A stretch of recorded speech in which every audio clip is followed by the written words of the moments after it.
नमस्कार साथियों, निर्माण क्लासेज अयोध्या में आपका हार्दिक स्वागत है।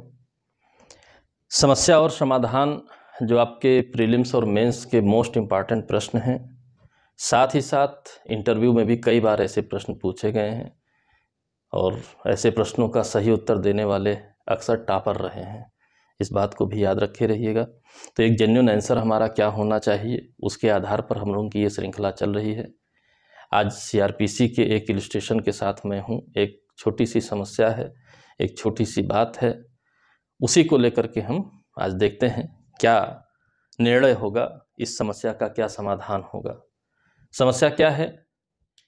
ए विचारण न्यायालय द्वारा 2 वर्ष के कारावास से दंडित किया गया है। यानी कि ए किसी अपराध के मामले में 2 वर्ष के कारावास से दंडित कर दिया गया। विचारण न्यायालय या नहीं, ओरिजिनल ज्यूरिसडिक्शन का जो आपका न्यायालय है, ठीक है, फर्स्ट न्यायालय जो है, उसके द्वारा दंडित कर दिया गया। इसके विरुद्ध उसने अपील की, यानी अपीलेट कोर्ट में जहां भी उसकी अपील होती है वो गया, अपील कर दिया। ठीक है, अपील हो गई और अपील के लंबित रहने के दौरान उसकी मृत्यु हो गई। यानी कि उसने अपील की और इसी दौरान अभी अपील का डिस्पोज नहीं हुआ है, उसकी मृत्यु हो गई।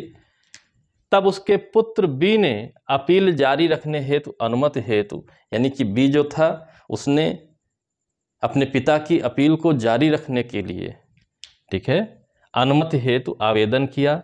अब बात आई, क्या उसकी मृत्यु, जो कन्विक्ट हुआ है ए, उसकी मृत्यु से अपील का उपशमन हो जाएगा या पुत्र को अपील जारी रखने की अनुमति दे दी जाएगी?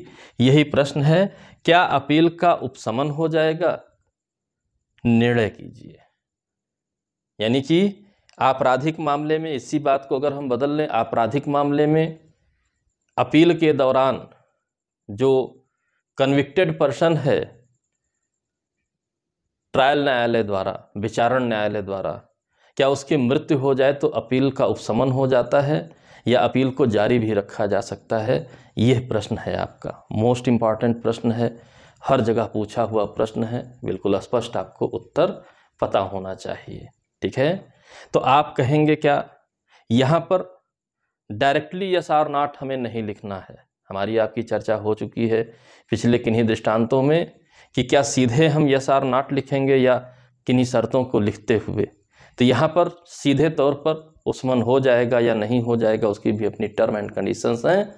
इसलिए सीधे तौर पर ना लिख करके हम क्या लिखेंगे कि जो उपरोक्त समस्या है, ये जो समस्या दी गई है, प्रॉब्लम दिया गया है, उपरोक्त समस्या है सीआरपीसी धारा 394, ठीक है, सीआरपीसी सेक्शन 394 से संबंधित है।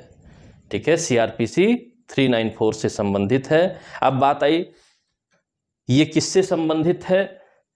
एबेटमेंट ऑफ अपील से संबंधित है। अपीलों के उपशमन से संबंधित ये धारा है, हेडलाइन ये लिखी हुई है। तो इस धारा के अनुसार उपरोक्त समस्या धारा 394 सीआरपीसी से संबंधित है। इस धारा के अनुसार यदि अपील, ठीक है, कोई भी अपील धारा 377 और 378 के तहत हो, धारा 377 और 378 के तहत हो, तो अगर मृत्यु हो जाती है कन्विक्टेड पर्सन की, ठीक है, तो फिर क्या हो जाएगा? अपील का उपशमन हो जाता है। ठीक, यदि अपील 377 378 से ना हो तो फिर अपील का उपशमन नहीं होता है। यह बात आपको जाननी है, इसीलिए मैंने कहा यस और नॉट नहीं रहेगा।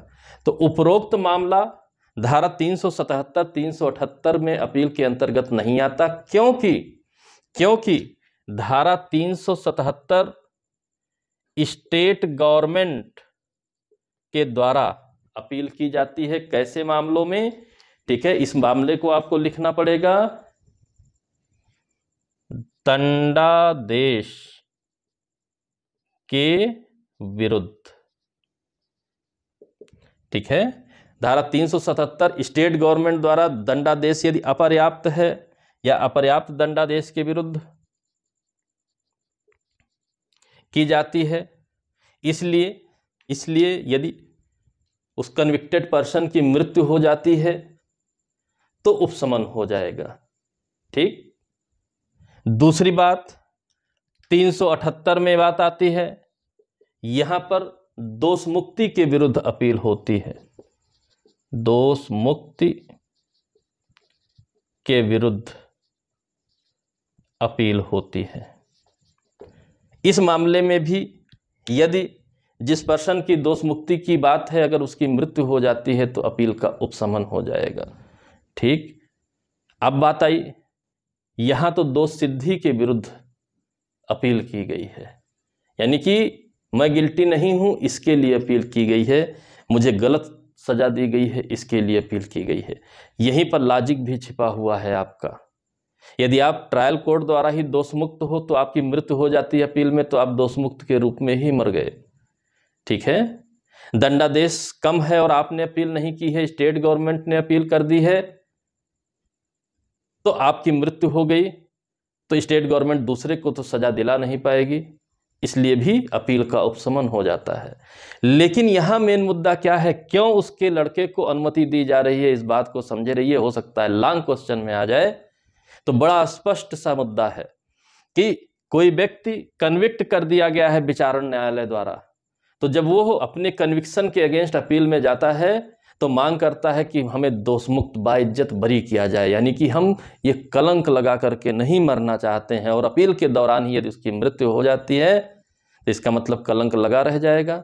लेकिन उसका पुत्र उस कलंक को न्यायालय से 30 दिनों के भीतर, इसमें 30 डेज की लिमिटेशन है, यदि आवेदन प्रस्तुत कर देता है और अपील को जारी रखने का और न्यायालय इजाजत दे देती है तो अपील जारी रहेगी। और यदि कन्विक्शन बरकरार रहेगा कोई बात नहीं। ठीक है। और हो सकता है कि कन्विक्शन कैंसिल कर दिया जाए, उसे बाइज्जत बरी कर दिया जाए, तो मरने के बाद कम से कम उसका दाग धुल जाएगा। उसके पुत्र द्वारा अपील जारी रखने से यह लाभ मिल सकता है। सामाजिक न्याय भी करना न्यायालय का उद्देश्य होता है। इसलिए धारा 394 में ऐसे मामले में जिसमें दोष सिद्धि के विरुद्ध अपील की जाती है और अपीलांट की यदि अपील लंबित रहने के दौरान मृत्यु हो जाती है तो उनके निकट जो रिश्तेदार होते हैं, जैसे पुत्र पुत्री, माता पिता आदि, उनको 30 दिनों के भीतर न्यायालय में अपील को जारी रखने की अनुमति का आवेदन देना होता है। और यदि न्यायालय उचित समझता है, आवेदन एक्सेप्ट कर लेता है, तो अपील जारी रहेगी, यानी कि अपील का उपशमन नहीं होगा। उपरोक्त आधारों पर हम कह सकते हैं कि बी द्वारा, उसके पुत्र बी द्वारा यदि 30 दिनों के भीतर अनुमति हेतु आवेदन कर दिया गया है और न्यायालय अनुमति दे देती है तो अपील का उपशमन नहीं होगा। यही कंक्लूजन होगा, आपको अंतिम में लिखना रहेगा। यानी कि एक धारा के बहाने 3 धाराएं आपको लिखनी है। 394 अपीलों के उपशमन के संबंध में क्या व्यवस्था है, 377 में कौन अपील करता है जहां उपशमन हो जाता है, और 378 में कैसी अपील होती है जहां उपशमन हो जाता है। बाकी दोष सिद्ध के विरुद्ध अपील में उपशमन नहीं होता है।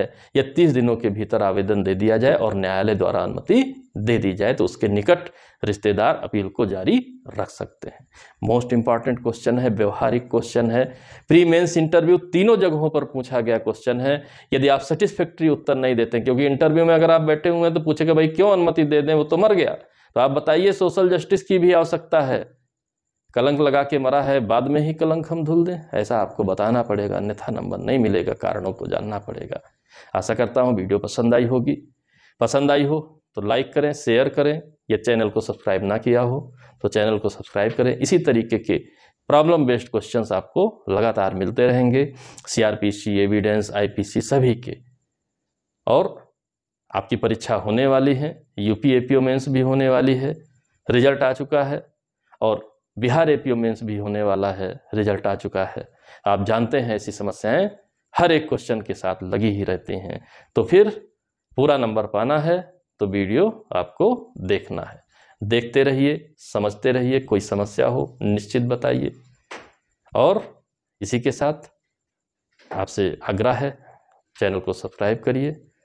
नेक्स्ट वीडियो के साथ मैं पुनः उपस्थित रहूँगा। तब तक के लिए जय हिंद, जय भारत, धन्यवाद।